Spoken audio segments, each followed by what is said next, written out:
ഭാരതത്തിന് ഒരു ദേശീയ ഗാനമുണ്ട്, ദേശീയ ഗീതമുണ്ട്. ഏതാണവ എന്ന് ചിലപ്പോൾ മനസ്സിലേക്ക് ഒരു ചോദ്യമായി ഉയർന്നിട്ടുണ്ടാകാം. ജനഗണമന നമ്മുടെ ദേശീയ ഗാനമാണ്, വന്ദേ മാതരം നമ്മുടെ ദേശീയ ഗീതമാണ്. ഇന്ന് പത്രത്താളുകളിൽ കണ്ട വാർത്തയാണ് വന്ദേ മാതരം ആലപിക്കുന്നതിന് പുതിയ ചട്ടങ്ങൾ കേന്ദ്ര സർക്കാർ രൂപീകരിച്ചു എന്നത്. അത് കേട്ടപ്പോൾ പലരുടെയും മനസ്സുകളിൽ ഒരു ചിന്ത വന്നു, ഇനി മുതൽ ജനഗണമന ആലപിക്കണ്ടേ, അതോ വന്ദേ മാതരമാണോ ജനഗണമനയാണോ വലുത് എന്നൊക്കെ. ഒന്ന് ദേശീയ ഗീതമാണെങ്കിൽ ഒന്ന് ദേശീയ ആന്തമാണ്. അതെ, ഈ രണ്ടും ഒരുപോലെ തന്നെ ഭാരതത്തിനെ അഭിമാനത്തോടു കൂടി സ്വീകരിക്കേണ്ട ഒന്നാണ്. പിന്നെ എന്തൊക്കെയാണ് ഇതിലുള്ള വ്യത്യാസങ്ങൾ? ഇന്ത്യൻ ഭരണഘടനയുടെ 51A ആണ് പൗരൻ്റെ ചുമതലകൾ എന്ത് എന്ന് നമ്മെ പഠിപ്പിക്കുന്നത്. ആ ആർട്ടിക്കിൾ 51A പറയുക, ദേശീയ ഗാനത്തെയും അതേ ജനഗണമനയും അതോടൊപ്പം തന്നെ ദേശീയ പതാകയും ഇന്ത്യയുടെ പതാകയും ആദരിക്കുക എന്ന് പറയുന്നത് ഒരു പൗരൻ്റെ കടമയാണ് എന്ന് എടുത്തു പറയുന്നു. അവിടെ ദേശീയ ഗീതത്തിൻ്റെ പരാമർശം പ്രത്യേകമായിട്ട് വരുന്നില്ല. അതായത് ഇന്ത്യൻ ഭരണഘടനയിൽ പ്രത്യേകമായിട്ട് പറയുന്ന മനുഷ്യൻ്റെ ചുമതലകളിൽ ഒന്ന് എന്ന് പറയുക ദേശീയ ഗാനത്തെയും അതോടൊപ്പം തന്നെ പതാകയും ആദരിക്കുക എന്നുള്ളതാണ്. എന്ന് വെച്ച് ദേശീയ ഗീതത്തെ ആദരിക്കേണ്ട എന്നാണോ? അല്ല എന്ന് പറയേണ്ടി വരും.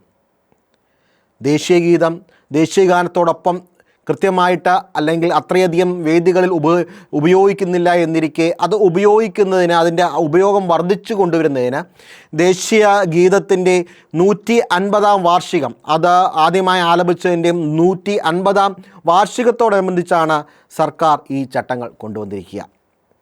അതനുസരിച്ച് ദേശീയ ഗീതത്തിൻ്റെ വന്ദേ മാതരത്തിൻ്റെ 6 സ്റ്റാൻസകളും, നേരത്തെ 2 സ്റ്റാൻസകൾ മാത്രമാണ് ആലപിച്ചിരുന്നത്, അതിൽ 6 സ്റ്റാൻസകളും നിർബന്ധമായും ആലപിക്കണം എന്നാണ് ഗവൺമെൻറ് ചട്ടമായി ഇറക്കിയിരിക്കുക.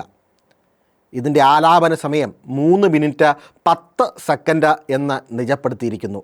അത് ദേശീയ ഗാനത്തിൻ്റെ ആണെങ്കിൽ 52 സെക്കൻഡാണ്. നമ്മൾ പാടുമ്പോൾ ചുമ്മാ വലിച്ചു നീട്ടി പാടുകയോ അല്ലെങ്കിൽ ഇഷ്ടമുള്ള പോലെ പാടുകയോ എന്നുള്ളതല്ല. ഇത് ദേശീയ ഗാനവും ദേശീയ ഗീതവുമൊക്കെയാണ്. അതിന് നീതമായ ആലാപന ശൈലിയും ആലാപന സമയവും ഉണ്ട് എന്ന് തിരിച്ചറിയുക. ഇനി ദേശീയ ഗാനവും ദേശീയ ഗീതവും ഒരുപോലെ ആലപിക്കേണ്ട ഒരു ചടങ്ങാണെങ്കിൽ ഏതാണ് ആദ്യമേ ആലപിക്കേണ്ടത്? പുതിയ ഉത്തരവ് പ്രകാരം അങ്ങനെയുള്ള സ്ഥലത്ത് ദേശീയ ഗീതമായ വന്ദേ മാതരമാണ് ആദ്യമേ ആലപിക്കേണ്ടത്. പ്രസിഡന്റ്, ഗവർണർ തുടങ്ങിയവർ പങ്കെടുക്കുന്ന ചടങ്ങുകളിൽ അവർ കടന്നു വരുമ്പോൾ ഈ ഗീതം ആലപിക്കണം. അതോടൊപ്പം തന്നെ നിർബന്ധമല്ല എങ്കിലും അത് നമ്മുടെ അസംബ്ലികളിൽ, സ്കൂൾ അസംബ്ലികളിൽ വന്ദേ മാതരം പാടാൻ ശ്രമിക്കണം എന്നാണ് ഈ ചട്ടങ്ങൾ പറയുക. ഇനി ഇത് മാത്രമാണോ ദേശീയ ഗാനത്തെയും ദേശീയ ഗീതത്തെയും പറ്റിയൊക്കെയുള്ള നിയമങ്ങൾ? അല്ല, അത് നമ്മൾ അറിഞ്ഞിരിക്കേണ്ടതാണ്. ഇന്ത്യയുടെ 1971 prevention of insult to national honour act പ്രകാരം പറയുക, ഇന്ത്യയുടെ നാഷണൽ ആന്തമോ അല്ലെങ്കിൽ ഇന്ത്യയുടെ പതാകയോ അപമാനിക്കുവാൻ ശ്രമിച്ചാൽ 3 വർഷം വരെ കഠിന തടവ് ഉണ്ടാകും എന്നാണ്. അതായത് ഇന്ത്യൻ പതാകയെ അവഹേളിക്കുന്ന തരത്തിൽ പെരുമാറുക, അതോടൊപ്പം തന്നെ ഇന്ത്യയുടെ ദേശീയ ഗാനമായ ജനഗണമനയെ തടസ്സപ്പെടുത്തുവാനോ അതിനെ എന്താ പറയുക അവഹേളിക്കുന്ന തരത്തിലോ ആലപിച്ചു കഴിഞ്ഞാൽ അത് ഒരു ക്രിമിനൽ കുറ്റകൃത്യമാണ്, രാജ്യദ്രോഹപരമായിട്ടുള്ളൊരു കുറ്റകൃത്യമാണ്. 3 വർഷം വരെ തടവ് കിട്ടാവുന്ന ശിക്ഷയാണ് എന്നറിയുക. എന്നാൽ വന്ദേ മാതരത്തിനെ ഈ പീനൽ വ്യവസ്ഥകളിലേക്ക്, അതെങ്കിൽ ശിക്ഷാർഹമായ വന്ദേഗാനത്തെ ആലപിക്കുകയോ തടസ്സപ്പെടുത്തുകയോ ചെയ്യുന്നത് ശിക്ഷാർഹമായിട്ടുള്ളൊരു കുറ്റമായിട്ട് ഇതുവരെ ഇന്ത്യൻ നിയമവ്യവസ്ഥയിൽ ഉണ്ടായിട്ടില്ല എന്ന് അറിയുക. അത് മാത്രമല്ല, ഫ്ലാഗ് കോഡുകൾ ഉണ്ടായിട്ടുണ്ട്. എങ്ങനെയാണ് ഫ്ലാഗ് ഉയർത്തുന്നത്? ദേശീയ പതാകയെ സംബന്ധിച്ചാണെങ്കിൽ കോഡുകളുണ്ട്.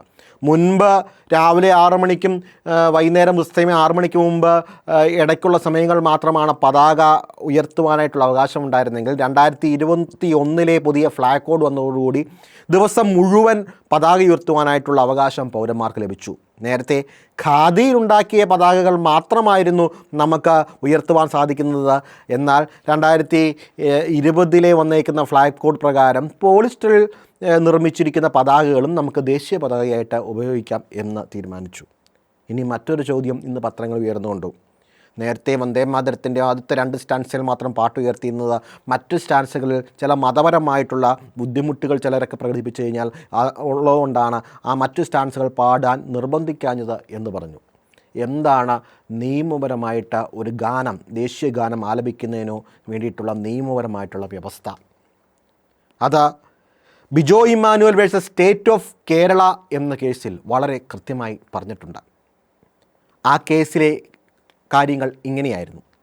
കേരളത്തിലെ ഒരു സ്കൂളിൽ പഠിക്കുന്ന യഹോവ സാക്ഷികളായിട്ടുള്ള 3 കുട്ടികൾ അവർ സ്കൂൾ അസംബ്ലിയിൽ നാഷണൽ ആന്തം പാടുവാനായിട്ട് തയ്യാറായില്ല. ദേശീയ ഗാനം ആലപിക്കാത്തതിൻ്റെ പേരിൽ അവരെ 3 പേരെയും ആ സ്കൂളിൽ നിന്ന് പുറത്താക്കി.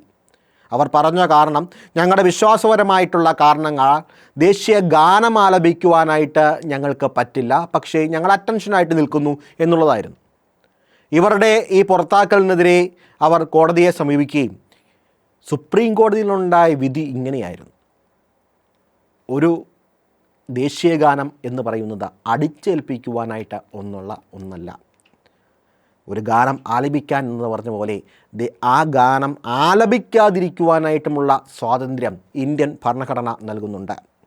ഒരാളുടെ വിശ്വാസത്തെ പ്രതി ആ വിശ്വാസം പറയുന്നുണ്ടെങ്കിൽ ശരിയായ ആ വിശ്വാസം ആചരിക്കുന്ന ഒരാളുടെ വിശ്വാസത്തെ മുറപ്പെടുത്തുന്നതാണ് അതിൻ്റെ ആലാപനമെങ്കിൽ അയാൾക്ക് അത് ആലപിക്കാതിരിക്കുവാനുമുള്ള അവകാശമുണ്ട് എന്നുള്ളതായിരുന്നു. അതാണ് ഇന്ത്യൻ ഭരണഘടനയുടെ ആർട്ടിക്കിൾ 25 പറയുന്നതെന്നായിരുന്നു ബഹുമാനപ്പെട്ട സുപ്രീം കോടതി ആ കേസിൽ വിധിച്ചത്. പക്ഷേ അതോടൊപ്പം തന്നെ പറഞ്ഞു, പക്ഷേ ആദരവ് പ്രകടിപ്പിക്കുവാനായിട്ട് എണീറ്റ് നിൽക്കണം. ആലാപനം മാത്രമാണ് നിങ്ങളുടെ വിശ്വാസത്തെ ചോദ്യം ചെയ്യുന്നതെങ്കിൽ ആദരവ് പ്രകടിപ്പിക്കുവാനായിട്ട് എണീറ്റ് നിൽക്കണം.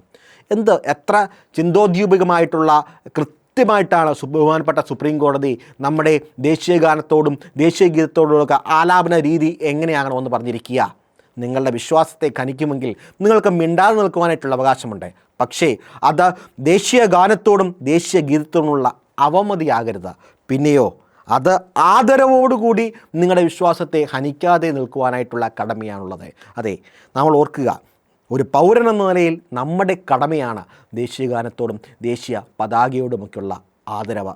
ദേശീയ ഗീതം ഇങ്ങനെ പാടിയെന്ന് പറയുമ്പോൾ ദേശത്തോടൊപ്പം ആയിരിക്കുവാൻ ദേശസ്നേഹികളായി മാറുവാനായിട്ട് നമുക്ക് കഴിയട്ടെ.